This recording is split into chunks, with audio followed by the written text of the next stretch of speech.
Bueno, eh, ¿qué tal? ¿Cómo están? Este es el video, digamos, para la clase grabada que corresponde al martes 10 de junio. Eh, bueno, la idea hoy es continuar un poco con todo lo que estuvimos viendo, en particular este texto eh, que toca leer para esta clase. Es este otro texto de Kaplan. Nosotros ya vimos en clases anteriores los demostrativos, el texto sobre demostrativos de Kaplan. Ahora corresponde, digamos, el texto que corresponde para esta clase es el significado de ouch y ups, dos intersecciones, eh, que es un texto muy interesante y sobre todo muy influyente en las investigaciones que siguieron. O sea, abrió la puerta a toda una rama de investigación muy interesante que está muy en boga y muy de moda en estos días, que es la investigación sobre la semántica de la expresividad, ¿sí? Vamos a seguir hablando de esto en la clase que viene también. Este trabajo fue un trabajo seminal en ese sentido, ¿sí? Junto con otro trabajo que vamos a discutir. No es el que tienen que leer porque es un libro completo y es muy largo, pero vamos a discutir parte de esas ideas en la clase que viene, que es un trabajo de Christopher Potts, un lingüista norteamericano. Eh, Decía que este trabajo de Kaplan y ese otro trabajo de Christopher Potts que son trabajos relativamente recientes, es decir, esta conferencia. Esto es una conferencia, ¿no? Está grabada, yo les puse el link en YouTube. Esta conferencia es del 1999, creo. Y el trabajo de Potts es un poquito posterior, creo que del 2005, ¿no? Es un libro que se llama La lógica de las implicaturas convencionales.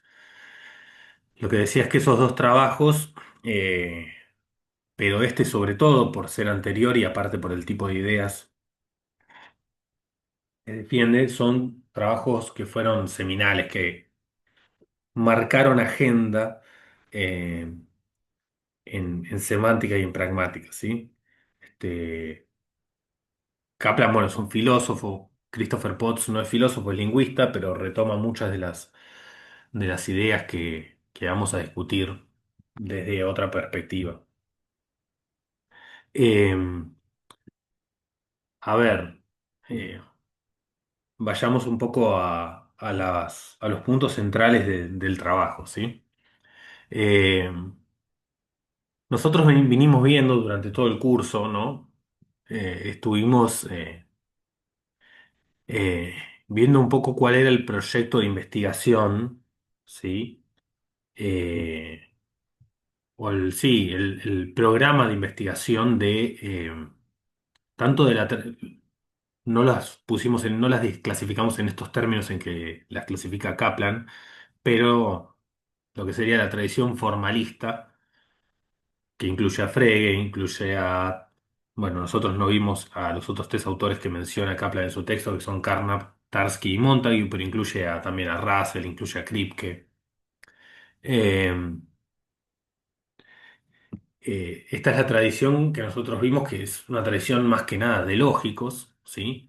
Recuerden que el programa de Frege era ofrecer un lenguaje, ofrecer una lógica que capturase, digamos, eh, la parte puramente representacional del lenguaje, ¿sí?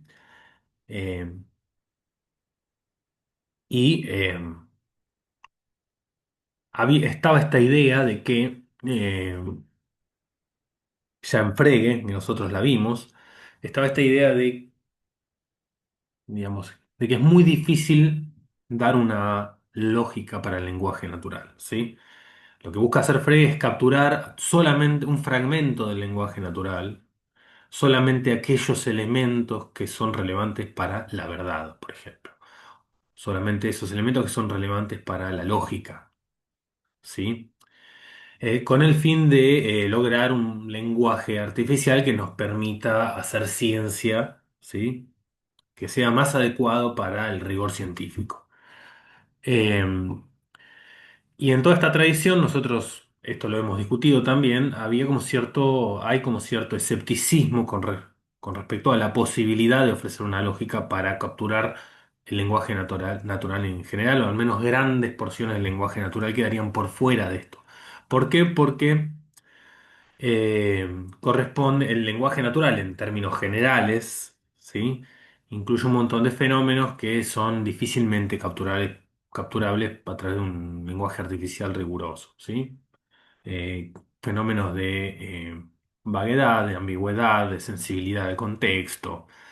Eh, y algo que va a ser bastante relevante para este texto, lo que Frege denominó el color, ¿no? Eh,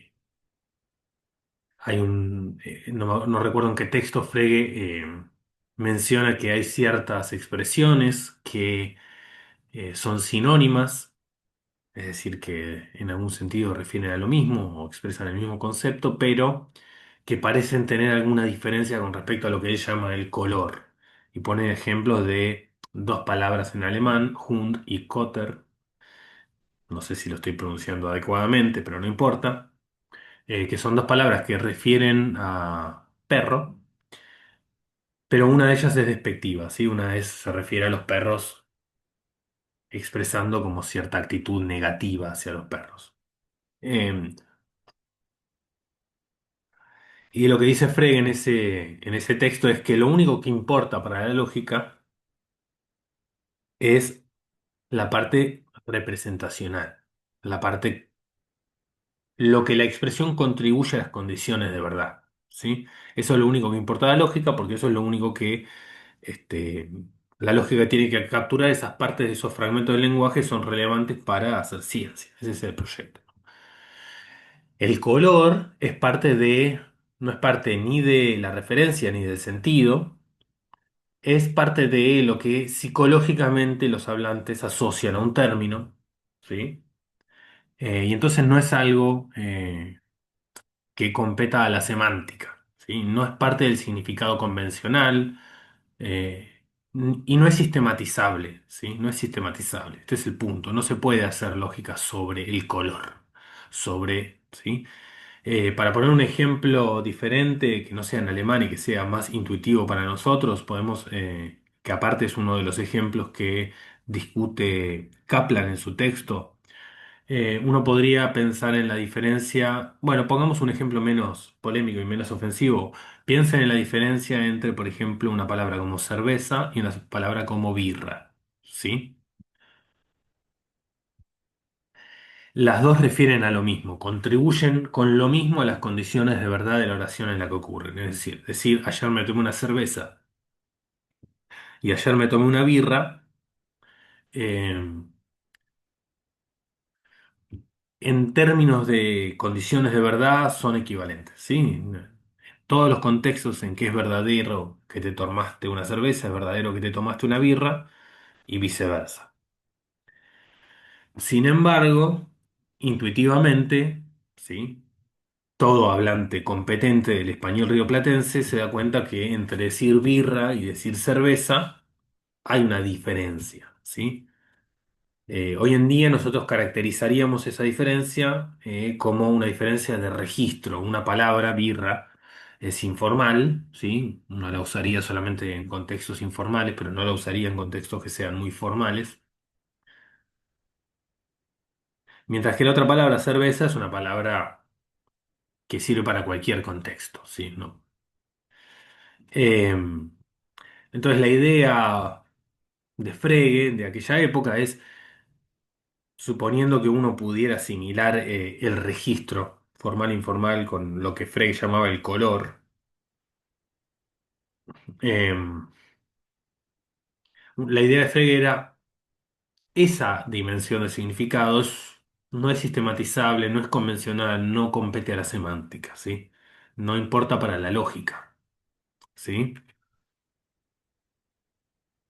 Eh, Sin duda se comunica más información que O sea, decir me tomé una birra comunica más información que me tomé una cerveza, pero según Frege esa información es pragmática, no es parte de la semántica. Em, Tanto ese fenómeno como un montón de otros fenómenos que dependen de las intenciones y de los hablantes y del contexto particular en que cierta expresión es usada, ¿sí? Frege y toda la tradición formalista consideraban que no eran fenómenos sistematizables y que había que dejarlos, y que no, digamos, ellos no se iban a ocupar, lo dejaban por fuera del objeto de estudio. Por otro lado está la tradición que Kaplan denomina antiformalista, que identifica con el segundo Wittgenstein, con Strawson, Grice, podríamos incluir a Austin, que es esta idea de ocuparse del lenguaje natural. Y acá hay una coincidencia sorprendente con la tradición formalista, que es coincidir en esta idea de que eh, hay solo una parte muy pequeña, si es que la hay, del lenguaje natural que puede ser capturada adecuadamente en términos de un lenguaje formal, ¿sí? En los dos casos hay una coincidencia con respecto a que el lenguaje es ante todo un sistema de representación. No es que no se reconocieran otras funciones lingüísticas, es decir, por ejemplo, no sé, no es que no se reconociera no sé, lo que los formalistas o los estructuralistas llaman la función poética, la función fática, o sea. Eh, pero eso no se consideraban funciones secundarias del lenguaje, ¿no? La función primaria es el lenguaje ser una máquina de representación. Y la segunda coincidencia es que no es posible entre los formalistas y los antiformalistas, este, es que no es posible capturar en términos de un lenguaje artificial, lógico, la mayor parte del lenguaje natural, ¿sí? Este, Y aparece esta idea que menciona Kaplan, que si uno lo tuviese que poner en un eslogan, ¿no? Para sintetizar, eh, sería el significado de su uso, algo que se aplica al lenguaje natural, ¿no? El significado es el uso, ¿sí? Tenés esta idea en Wittgenstein, tenés esta idea en Strawson. Eh, Ahora, el gran aporte, ¿sí? O uno de los grandes aportes de Kaplan en este texto es su esfuerzo. Él lo plantea de este modo, yo ahora voy a dar mi opinión. Él lo plantea como la idea de hermanar ambas aproximaciones al lenguaje o mostrar que no hay realmente una incompatibilidad entre ambos tipos de aproximación al lenguaje, ¿sí? Eh, es una manera de plantearlo, me parece a mí un poco engañosa, porque en realidad lo que está argumentando Kaplan no es tanto que... Lo que está argumentando es que gran parte de lo que los antiformalistas pensaban que no era formalizable, sí es formalizable, sí se puede dar una semántica. Se puede dar una semántica que va a ser necesariamente un poco distinta, obviamente, pero que se puede dar una semántica sistemática aplicando la caja de herramientas del semantista, que es básicamente usar teoría de modelos, o sea, el mismo tipo de lenguaje artificial que utilizamos para hacer semántica de condiciones de verdad, ¿sí? Em, entonces, en algún sentido, yo no sé si es, eh, digamos, retóricamente él lo presenta como los dos enfoques estaban en lo correcto, si uno lo mira de la manera adecuada, pero en última instancia yo creo que lo que está diciendo es, nosotros los formalistas podemos dar cuenta de mucho más de lo que pensábamos nosotros mismos y de lo que pensaban los antiformalistas, ¿sí? Este es un proceso que no comienza con este texto, el significado de Auchen Ups, es un proceso que empieza antes. Yo les comenté en clases anteriores que, por ejemplo, había un cierto escepticismo con respecto a la posibilidad de dar cuenta de las expresiones sensibles al contexto en términos de una semántica formal, ¿sí? Kaplan mismo, en el texto que nosotros vimos eh, sobre los demostrativos, es uno de las principales referentes a la hora de mostrar que es de hecho posible eh, dar cuenta de, por ejemplo, los indéxicos en un lenguaje formal, ¿no? A través de una semántica, da una semántica formal para los indéxicos. Eh, este sería un paso, llevar ese proyecto todavía un paso más allá. Es no solamente estábamos equivocados, tanto aquellos pertenecientes a la tradición formalista como los pertenecientes a la tradición antiformalista, al pensar que la sensibilidad del contexto no era formalmente tratable, sino que hay un montón de otros fenómenos, ¿sí? Que tradicionalmente también fueron concebidos como algo asistemático, meramente pragmático, no tratable a través de las herramientas de la semántica formal, como uno quiera decirlo, que es posible, de hecho, tratar formalmente, ¿sí? Y ese es el proyecto del texto. El texto es un texto más bien programático. Introduce algunos insights, algunas ideas eh, fundacionales, plantea un programa posible de investigación, ¿sí? Plantea una manera de extender las herramientas de la semántica formal a fenómenos hasta ahora no tratados por ella, pero no va a los detalles de una gran cantidad de expresiones, ¿sí? Eh, Sino que pone una serie de ejemplos y muestra, ¿sí? O argumenta que hay buenas razones para pensar que este programa de investigación es valioso. Ese es el gran aporte, ¿no? de este texto. Eh, el texto de Christopher Potts, que yo les mencionaba hace un rato, por ejemplo, hace más en el sentido de dar análisis concretos, dar una lógica concreta, ¿sí? De un conjunto de expresiones, algunas mencionadas por Kaplan en este texto, mostrando que es posible tratarlas de esa manera, digamos, con una proof of concept, o sea, mostrando una lógica concreta que los trata, ¿sí? Acá el texto de Kaplan es más programático en ese sentido, por eso es más fundacional, ¿no? Abre la puerta al proyecto de investigación. El texto de Potts, el libro de Potts, ya ofrece, pone esas ideas a andar de una manera un poco diferente, mostrando análisis concretos, mostrando que se puede llevar de hecho adelante, ¿no? Eh, ¿Cuáles son todas estas expresiones que tradicionalmente se pensaron por fuera del objeto de la semántica?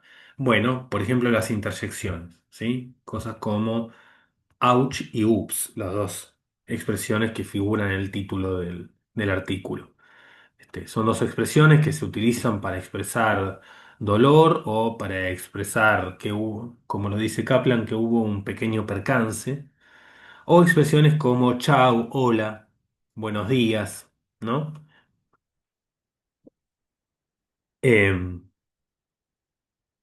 Estas son expresiones que siempre se consideraron buenos ejemplos o ejemplos que tiraban para el lado del eslogan significado desuso, ¿no?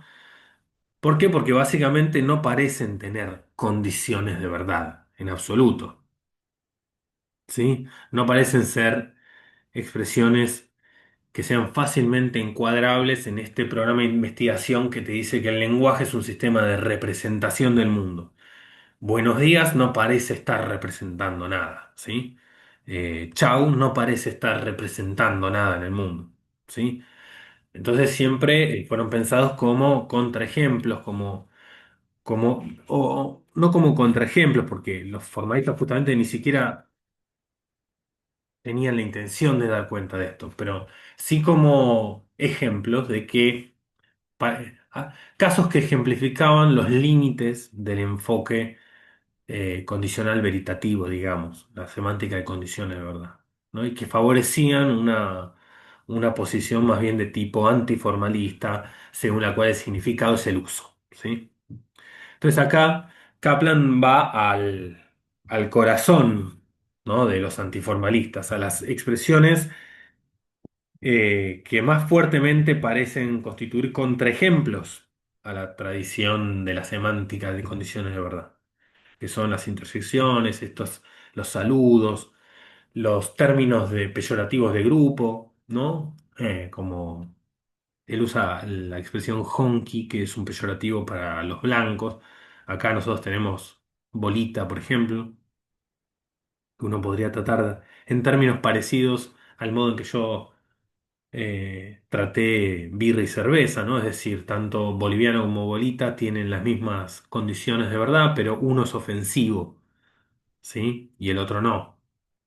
Entonces tiene una información adicional que no es parte o no parece ser parte de las condiciones de verdad, pero sí parece comunicar algún tipo de información adicional. Epítetos como, no sé, en español podríamos decir, no sé, el boludo de Nicolás, eh, que parece referir a Nicolás, pero aparte expresar que es un boludo, cosas por el estilo, ¿sí? Entonces Kaplan va directo al hueso en algún sentido y va a mostrar que incluso esos casos, que parecerían ser los casos más extremos, son sistematizables, ¿sí? Y el método o la idea rectora, digamos, la idea novedosa, que es muy sencilla en algún punto, pero muy poderosa a la vez, es, después voy a decir algo más sobre esto, lo vemos con un poco más de detalle, pero la idea rectora es que es posible capturar todo el significado de estas expresiones en términos análogos a cómo capturamos el significado de expresiones que hacen una contribución clara a las condiciones de verdad de las oraciones en las que ocurre. Por ejemplo, si comparamos chau con, no sé, verdulero. Entonces, verdulero, eh, lo usual es pensar en el significado de esa palabra en términos de su contribución a las condiciones de verdad. Y su contribución, si ustedes recuerdan cuando vimos Kaplan, mencionamos esta distinción entre la intención y la extensión y el carácter. Bueno, la contribución a las condiciones de verdad es una intención, es una función de mundos a extensiones, ¿sí? Es, en última instancia, nosotros lo presentamos en términos de una función de mundos a extensiones, pero en última instancia es algo caracterizable como un conjunto de mundos, ¿sí? En el caso de una oración, por ejemplo, que es la intención expresada por una oración es una función de mundos a valores de verdad, podemos pensar que el significado es un conjunto de mundos, que es el conjunto de mundos donde el contenido representacional es verdadero, ¿sí? Eh, en el caso de estas expresiones, lo que va a decir Kaplan es podemos pensarlas también de una manera análoga, no ya como un conjunto de mundos en el caso de una nación, sino como un conjunto de contextos. ¿Qué contextos? Los contextos en los que es apropiado o es correcto usar esa expresión. El insight, o sea, o la observación básica acá es que está haciendo Kaplan es estas expresiones, si bien es cierto que no parecen ser representacionales en el mismo sentido que las expresiones tradicionalmente estudiadas por la semántica formal, sí parecen tener condiciones de uso apropiado. Es decir, no podés decir chau en cualquier momento de manera correcta. Puede ser inapropiado decirlo es inapropiado decirlo en ciertos momentos. Lo tenés que decir cuando te estás despidiendo. Si no te estás despidiendo y decís chau, no sabes usar, si lo haces sistemáticamente, no es porque no entendés en algún sentido el significado de la palabra. Es decir, estas palabras parecen codificar convencionalmente reglas de uso. Y esas reglas de uso se pueden codificar en términos formales como el conjunto de los contextos en los cuales es correcto usar la emisión, la expresión. ¿Sí? Entonces, esta es como la idea básica, ¿no? La contribución básica es, eh, podemos extender la semántica formal aún más allá de lo que creíamos, no solamente a las expresiones sensibles al contexto, sino a un montón de expresiones que ni siquiera son representacionales en el sentido tradicional, ¿sí? Aunque vamos a ver que sí, en algún sentido representan un estado de cosas, pero lo hacen de otra manera. En cualquier caso, están gobernadas por ciertas convenciones de uso, correcto o incorrecto, que hacen que un uso pueda ser correcto o incorrecto, sincero o insincero, literal o no literal. Todo esto lo discute con respecto a estos ejemplos. Y por eso tienen un significado en un sentido un poco diferente, pero en un sentido legítimo que habilita a considerarlas como parte del objeto de estudio de la semántica.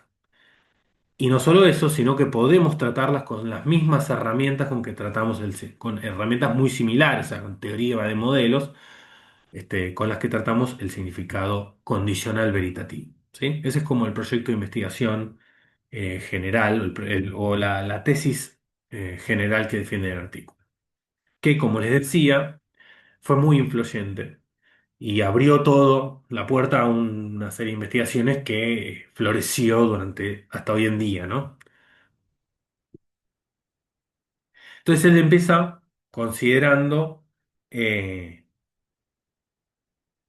eh, en qué medida este, o sea, comienza dando argumentos en contra de este lema o esta frase de Frege: la lógica es inmune al color, lo que le mencionaba antes, al color epitético, ¿sí? Esta diferencia que yo les mencionaba, que estudia Frege para llevarlo a nuestro español replatense, entre birra y cerveza. Entonces vimos que eso que Frege hubiese llamado color es indiferente para la lógica, ¿no? Decía Frege. Entonces acá lo que trata de mostrar para empezar Kaplan es que no es indiferente para la lógica. Que la idea de validez, ¿sí? Eh, se ve afectada por el color epitético, ¿sí? O por esta dimensión de información convencional que captura las reglas de uso de un término, aunque no contribuya a las condiciones de verdad de, de ese término o de la expresión donde figura ese término. Eh, y para eso pone dos ejemplos de dos argumentos que tienen en pantalla, que son, bueno, ahí los tienen. Ese maldito Kaplan fue ascendido. Por lo tanto, Kaplan fue ascendido, ¿sí? Y el otro es al revés. Kaplan fue ascendido, por lo tanto, ese maldito Kaplan fue ascendido, ¿sí? Acá la expresión relevante es maldito, ¿sí? La expresión relevante es maldito en esa posición, ¿no? En esa posición sintáctica, quiero decir, porque en otras posiciones sintácticas podría estar utilizado como un predicado que contribuye a las condiciones de verdad de la oración. Por ejemplo, no sé, el vecino está maldito, ¿no? Pero en esta posición sintáctica pareciera que maldito no está contribuyendo a las condiciones de verdad de la oración, sino que está expresando una actitud del hablante de la oración acerca de la proposición expresada por el resto de la oración. Entonces, ese maldito Kaplan fue ascendido, pareciera ser verdadero si, solo si Kaplan fue ascendido. ¿Sí? Eh, es decir, que ese maldito no juega ningún papel para evaluar la verdad. Lo que hace es expresar que el hablante, digamos, está enojado por el hecho de que Kaplan fue ascendido o algo por el estilo. Pero si el hablante no estuviese enojado, la oración sería verdadera de todas formas, ¿sí? Incluso si sacamos la expresión y decimos simplemente Kaplan fue ascendido, las condiciones de verdad parecen ser exactamente las mismas, ¿sí? Sin embargo, la intuición que tiene Kaplan, ustedes este, podrán evaluar si comparten esta impresión o no, es que el argumento 1 es válido, ¿sí? A pesar de que la conclusión no dice nada sobre si Kaplan está o sea, si el hablante está o no enojado o no. En el caso 2 es al revés. La intuición que tiene Kaplan es que ese argumento es inválido. Es decir, que no podés derivar del hecho de que Kaplan fue ascendido que ese maldito Kaplan fue ascendido. ¿Sí? Em, si ustedes comparten estas dos intuiciones, la conclusión que uno puede sacar es que el color epitético sí influye para la validez. ¿Sí? Porque la razón por la cual el argumento 2, por ejemplo, es inválido es claramente que la conclusión parece incluir un epíteto que la premisa no incluye, eh, y esto sucede a pesar de que el epíteto es irrelevante para las condiciones de verdad, por lo que decíamos antes, ¿sí? O sea, ese maldito Kaplan fue ascendido, parece ser verdadero, sí y solo sí Kaplan fue ascendido. No importa si el hablante está enojado con eso o no, para saber si la oración es verdadera. ¿Sí? Entonces, a pesar de que el epíteto no contribuye a las condiciones de verdad, parece influir en la validez. ¿Sí? Como lo muestra el argumento 2. Esto va en contra del lema fregiano de que el color epitético no es relevante para la lógica. ¿Sí? Parece que sí es relevante para la lógica, al menos en estos casos. Eh, entonces, ahí tenemos una primera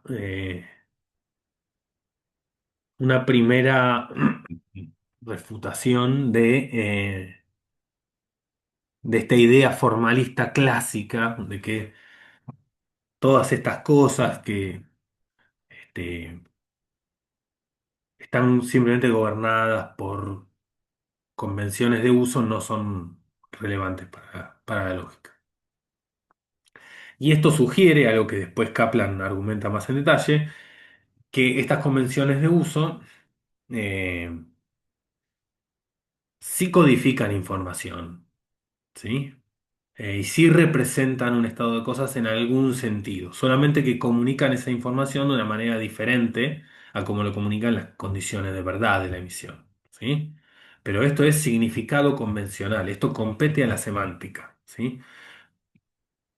Eh, digamos, que tienen convenciones de uso es algo que da por sentado, ¿sí? Está claro, y eso parece que se lo podemos comprar fácilmente, es decir, está claro que uno no puede decir buenos días en cualquier situación, está claro que uno no puede decir chau en cualquier situación, o decir ufa en cualquier situación, ¿sí? Hay situaciones donde es apropiado usar esas expresiones y hay situaciones donde no.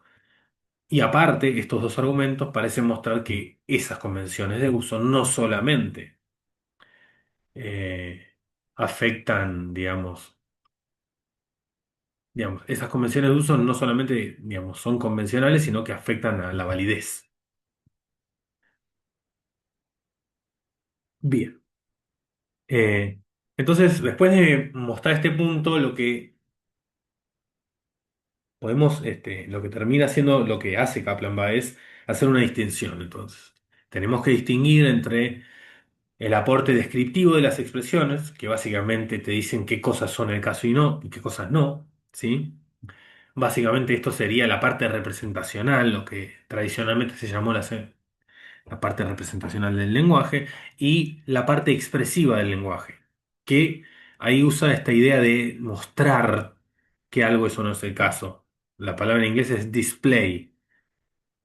Es otra manera de comunicar, ¿sí? Como veremos, él lo que termina diciendo es que en realidad no es que el tipo de información es esencialmente diferente. En algún punto es el mismo tipo de información, pero la manera en que se comunica esa información es diferente, ¿sí? En un caso es describiendo, en el otro caso es expresando, ¿sí? Eso después está discutido, ¿no? Después de Kaplan, quiero decir, pareciera que en algunos casos no es tan claro que el tipo de contenido expresado por los expresivos, lo que Kaplan llama los expresivos, sea del mismo, en algunos casos al menos que sea del mismo tipo que los descriptivos. Pero bueno, eso después lo discutimos. Em, entonces esto pone en un entredicho la concepción tradicional de la validez lógica como preservación de verdad, dice Kaplan. ¿Por qué? Porque eh, tenés un caso donde se preserva verdad y, sin embargo, este, el argumento es inválido, que es el argumento 2, ¿no? El argumento 2 es un caso donde se preserva verdad y, sin embargo, no se preserva, y, sin embargo, el argumento no es válido, ¿sí? Bien. Entonces, siempre, digamos, eh, este problema que señala Kaplan para el caso de estos epítetos es un problema más general y que ya percibió Frege en su momento y que venía siendo discutido. Toda oración donde se comunica más de un contenido a la vez es una oración que es en principio problemática para la noción de validez. Para la noción de validez como preservación de verdad. ¿Por qué? Porque tenés que ver bien la verdad de qué de todas esas cosas que están expresando tiene que ser verdadera. Eh, Ustedes recuerdan que cuando nosotros vimos sentido y referencia, eh, Frege discutía estos casos con cláusulas relativas no restrictivas. Cosas como, no sé, Juan, que ayer se compró un auto, me llevó a la parada del colectivo. ¿Sí? Ahí estás expresando dos proposiciones, no una. Una es que Juan se compró un auto y dos es que me llevó a la parada del colectivo. Cuando uno tiene que ver qué cosas se siguen lógicamente de esa oración, tenés que tomar una decisión, ¿sí? Lo que dice Frege en ese texto es, bueno, lo que tiene que pasar, o sea, validez es que si la premisa es verdadera o las premisas son verdaderas, la conclusión necesariamente debe serlo. ¿Qué quiere decir que esa premisa que expresa más de una proposición a la vez es verdadera? Bueno, lo que dice Frege es, bueno, las dos proposiciones expresadas tienen que ser verdaderas para que la oración total sea verdadera. Pero en otros casos no parece tan claro que eso pase. Eh, bueno, los casos de presuposiciones, depende, hay distintas teorías, ¿no? Nosotros vimos a Russell que en el caso de las descripciones definidas consideraba que se están expresando varias proposiciones también. Una es que hay una sola cosa que satisface una propiedad, la otra es que esa cosa tiene tal otra propiedad. Por ejemplo, el rey de Francia es calvo, expresa que hay un solo rey de Francia, una proposición, y aparte que esa persona es calva, dos proposiciones. ¿Qué tiene que pasar para que eso sea verdadero? ¿Sí? La idea de Russell es que ambas cosas tienen que ser verdaderas. Este, y recién ahí podemos ver qué se sigue de eso. Este caso no parece ser el mismo. Con este caso me refiero al caso de ese maldito Kaplan. Eh, no parece que el hablante tenga que estar enojado con Kaplan o con el hecho de que lo hayan ascendido para que sea verdadero que lo ascendieron. ¿Sí? Eh, entonces, ahí hay todo un debate sobre qué es, eh, cómo definir validez y qué tener en cuenta para la validez en los casos en los que hay más de una proposición involucrada en la oración, expresada por la oración. Mm. Bien, y presenta ciertos problemas, aparte para nociones lógicas clásicas, porque hay ciertas cuestiones,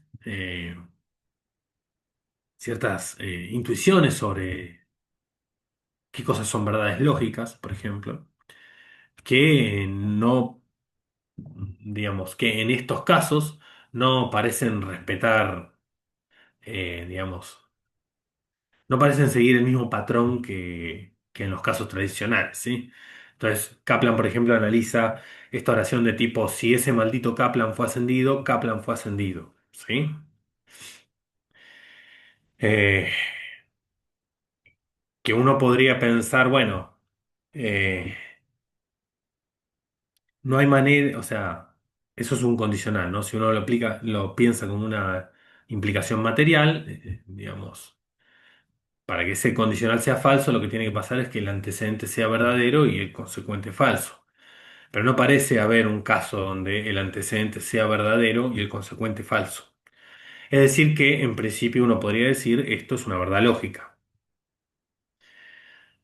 Sin embargo, las verdades lógicas, lo que se suele considerar es que no son informativas, no nos dicen nada. Las tautologías, digamos, no dicen nada sobre el mundo. Saber una tautología es lo mismo que no saber nada. Pero acá sí sabes algo si alguien te dice este condicional, que es que el hablante está enojado con Cap o con el hecho de que Kaplan haya sido ascendido. Eh, Eso va en contra de esta idea intuitiva de que las tautologías no son informativas. Eh, entonces acá parece que hay que hacer algo con la lógica, ¿sí? Eh, es otra prueba más de que eh, la lógica no es inmune al color epitético como pensaba Frege. Eh, y también trae problemas con respecto a la composicionalidad, ¿sí? Porque eh, por ejemplo, ese maldito Kaplan fue ascendido. Eh, en los casos, digamos, todos los casos donde hay dos proposiciones traen algún tipo de problema con la composicionalidad. Este en particular también, porque si uno niega, ¿no? En la misma línea que lo que decía antes, ¿no? Estamos diciendo que el epíteto no contribuye a las condiciones de verdad. Entonces, cuando uno niega, la negación es un operador condicional veritativo. Es algo que toma las condiciones de verdad y les invierte el valor de verdad, para decirlo así informalmente, ¿no? Agarra una proposición verdadera y la convierte en algo falso. Eso es lo que hace la negación, ¿no?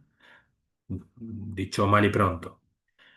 Eh, Ahora, eso lo hace con respecto al significado condicional veritativo, pero no con respecto al significado epitético en este caso. Entonces, decir que no ascendieron a ese maldito Kaplan niega que hayan ascendido a Kaplan, pero no niega que el hablante esté enojado eh, por el ascenso de Kaplan, que recibió Kaplan.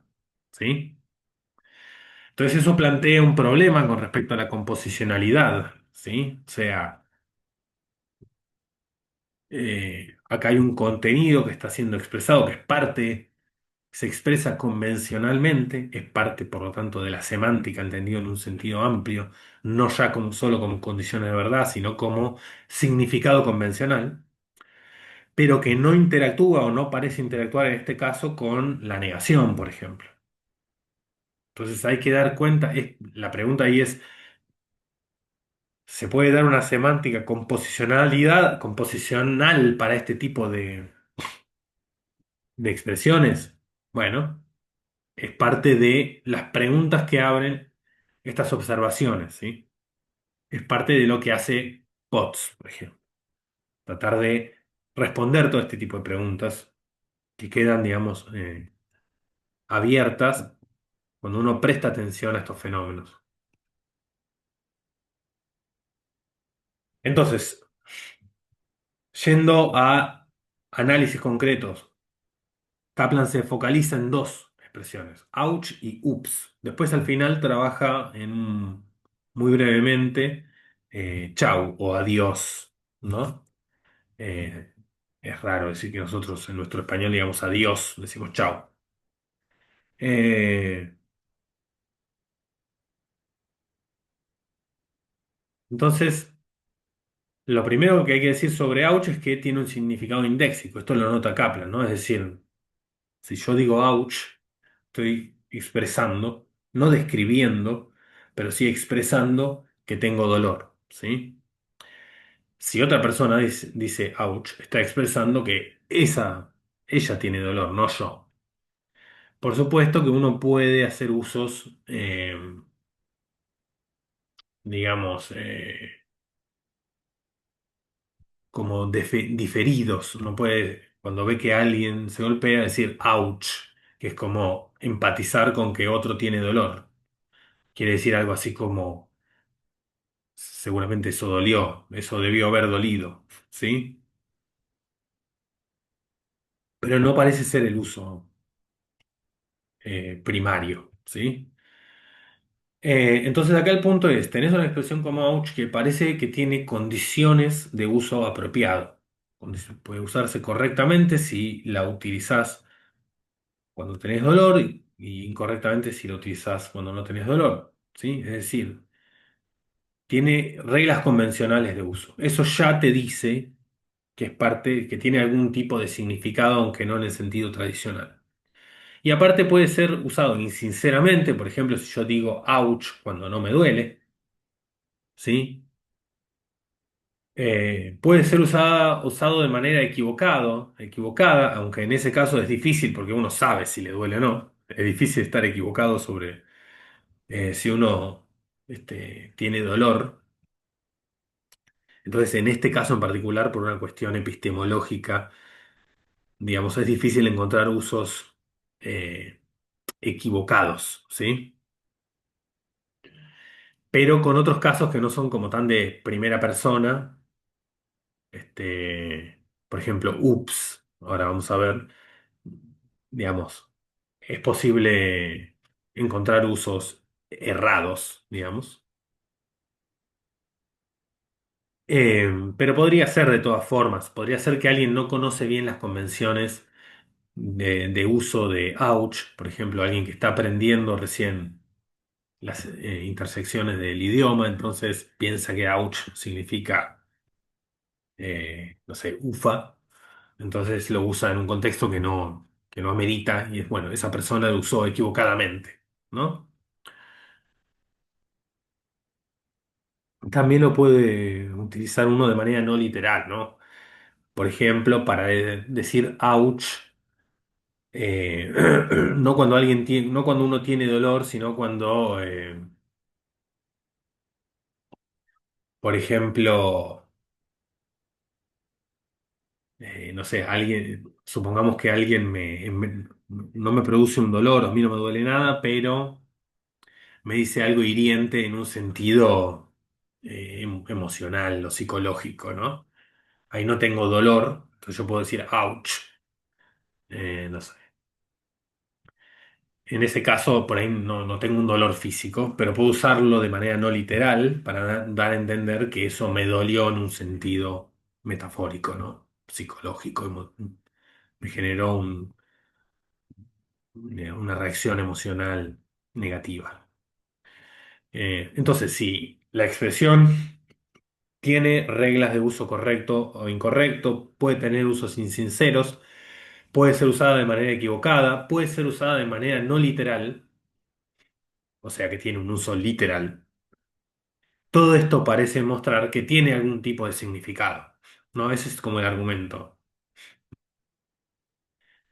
Ese significado es parafraseable en términos de me duele, ¿no? Ouch significa me duele. No quiere decir que podamos intercambiarlos, ¿sí? Que podamos en los mismos contextos usar me duele y usar ouch, tanto por razones sintácticas como por razones semánticas. Es decir, para empezar, ouch no podés combinarlo con otras cosas. Entonces, vos podés decir, si me duele, voy al médico, pero no podés decir, si ouch, voy al médico, por razones sintácticas, ¿no? Ouch es una expresión que ocurre aislada. Pero ni siquiera podemos decir ni siquiera son intercambiables cuando usás ouch en términos aislados. Por ejemplo, yo no puedo hacer este uso no literal para expresar dolor psíquico, digamos. No lo puedo hacer con me duele. Si alguien dice algo totalmente, no sé, hiriente sobre mí, no puedo decir me duele, pero sí puedo decir ouch. no literalmente. Y de la misma manera, no puedo decir ouch en para expresar empatía con alguien. Puedo decir ouch para expresar empatía con alguien a quien le duele algo, pero no puedo decir me duele, ¿no? O le duele, ¿no? Entonces, no es que son intercambiables, pero sí codifican la misma información. Son equivalentes informacionalmente, ¿sí? Solamente que comunican esa información de manera diferente. Y uno puede capturar esto en principio con las herramientas de la teoría de modelos, en términos de un conjunto de situaciones en las cuales, en un caso, situaciones en las cuales la expresión me duele es verdadera, ¿sí? La proposición es. En el otro caso, el conjunto de contextos en las cuales el hablante tiene dolor en el contexto, es decir, ¿cuál es el significado de ouch? El conjunto de contextos de uso apropiado de la expresión. ¿Cuál es el significado de me duele? El conjunto de mundos donde es verdadero que al hablante le duele en ese mundo, le duele algo, ¿no? Entonces, no es que sean intercambiables, pero son informacionalmente equivalentes, ¿sí? Eh, y en el caso de ups, se puede decir algo parecido. Kaplan dice, bueno, ups, podemos parafrasear su significado en términos de he observado un percance menor, un accidente menor. Pone un ejemplo de alguien, una persona que sin querer tira una pirámide de vasos que están en exposición en un bazar. Este, de nuevo, acá se repiten todas las consideraciones que repasamos antes. Para empezar, está claro que la expresión tiene condiciones de uso apropiado. No puedes usar ups en cualquier situación, ¿sí? Y que esas condiciones de uso apropiado son convencionales, en el sentido de que si alguien no las conoce, no es competente con el uso del término, ¿sí? En el mismo sentido que no sos competente con el uso del término ventana si lo usás para referirte a mesas, ¿sí? Si yo digo ups frente a la persona que tiró una pirámide de vasos, ¿sí? Eso es apropiado. Ahora, si yo lo digo, y este es el ejemplo de Kaplan, en un caso en que se derrumbó, se incendió, se prendió fuego Cromañón, ponele, no puedo decir ups. ¿Por qué? Porque no es un percance menor, bajo ningún parámetro de menor. Eh, entonces, es apropiado usarlo en un contexto, es inapropiado usarlo en otro contexto. Eso ya te dice que hay reglas de uso que son convencionales y que en principio uno puede caracterizar en términos formales, ¿sí? Así como vos podés, en las oraciones las podés dividir entre las que son verdaderas y las que son falsas y caracterizar el significado de una oración en términos de el conjunto de situaciones donde esa oración es verdadera. Bueno, al tener una diferencia entre uso correcto y uso incorrecto, uno puede caracterizar el significado de esta expresión como el conjunto de contextos donde usarla es correcto, ¿sí? Eh, es decir, es algo tratable de manera formal, con las herramientas de la teoría de modelos que usamos para tratar el significado condicional veritativo, en principio. Pero hay más evidencia, la misma evidencia que mostramos para el caso de ouch, ¿sí? De que estas expresiones tienen un significado en algún sentido, ¿no? Aunque no sean expresiones descriptivas, que es que podés usarlas erradamente, bueno, ya vimos el caso que puse recién, ese es uno, pero que también podés usarla de manera insincera, ¿sí? Puedes usarla aunque no hayas presenciado un percance menor o un accidente menor. Eh, y eso muestra, o sea, que vos puedas utilizar la expresión de manera insincera en algún sentido. O sea, no es exactamente insincero la palabra, porque no estás, no estás representando el mundo del mismo modo en que lo haces con una oración, una afirmación, ¿no? Pero hay un sentido un poco derivado en que se aplica la palabra insincero. Si vos decís ouch cuando no tenés dolor o decís ups cuando no este, presenciaste ningún accidente o sí, ningún accidente menor. Y también podés usarlo de manera no literal, ¿no? También en parte es lo que haces cuando decís, si usás ups en un caso en que claramente no se aplica para hacer un chiste, ¿no? O sea, si yo se incendia Cromañón y digo ups, y lo digo para hacer rumor negro, ¿no? El chiste se entiende sobre la base de haber entendido previamente cuál es el uso literal de la expresión. O sea, uno sabe las condiciones de uso apropiado, entiende que de manera obvia no se aplica ese término en este caso, entiende que el hablante deliberadamente usa un término que no se aplica para el caso con el fin de hacer una broma y entonces entiende el chiste. ¿Sí? Entonces eso, poder usarlo de manera no literal, poder usarlo equivocadamente, eh, son todos indicios de que esto codifica significado convencional. ¿Sí? Y entonces es algo que la semántica tiene que, digamos, es parte del objeto de estudio de la semántica. ¿Sí? Y no solo eso, sino que, como dije antes, es formalizable con las herramientas que tiene el semántico, o el semantista, mejor dicho. Em, bueno, y finalmente analiza el caso de Chau, que básicamente reproduce un poco el mismo tipo de argumento, ¿no? Tiene sus usos cerrados, tiene usos insinceros, tiene usos no literales. Todo esto quiere decir lo mismo que venimos diciendo para las otras expresiones. Entonces, todo el punto es, para cerrar un poco, el punto de todo esto es un poco lo que adelanté al principio. Eh, Se pensó tradicionalmente de los dos bandos, digamos, este, que el lenguaje natural no tenía una lógica, ¿sí? O que al menos había solo una parte muy reducida del lenguaje natural, un fragmento muy chiquito del lenguaje natural podía ser capturado por una lógica formal o por un lenguaje artificial, composicional, formal, riguroso, etc. Pero parece que lo que está diciendo Kaplan acá es, hay mucho más de lo que creíamos que puede ser capturado.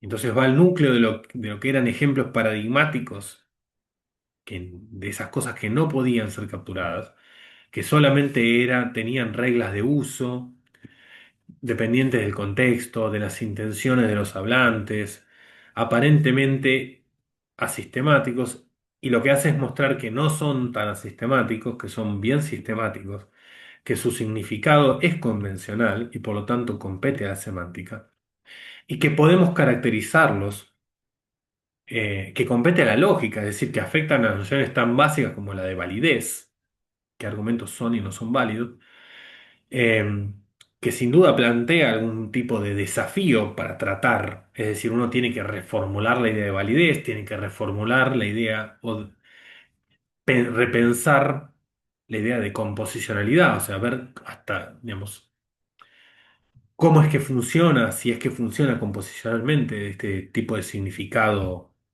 epitético, el color o lo expresivo, como uno quiera llamarlo, pero que en última instancia esto es algo que, y él lo plantea como un programa abierto de investigación, el semántico puede caracterizar. Él no lo hace en términos muy estrictos, abre la pregunta, pero después vimos, como yo les mencioné, muchos intentos de caracterizarlo y hay muchos de estos fenómenos que se han propuesto semánticas formales, ¿sí?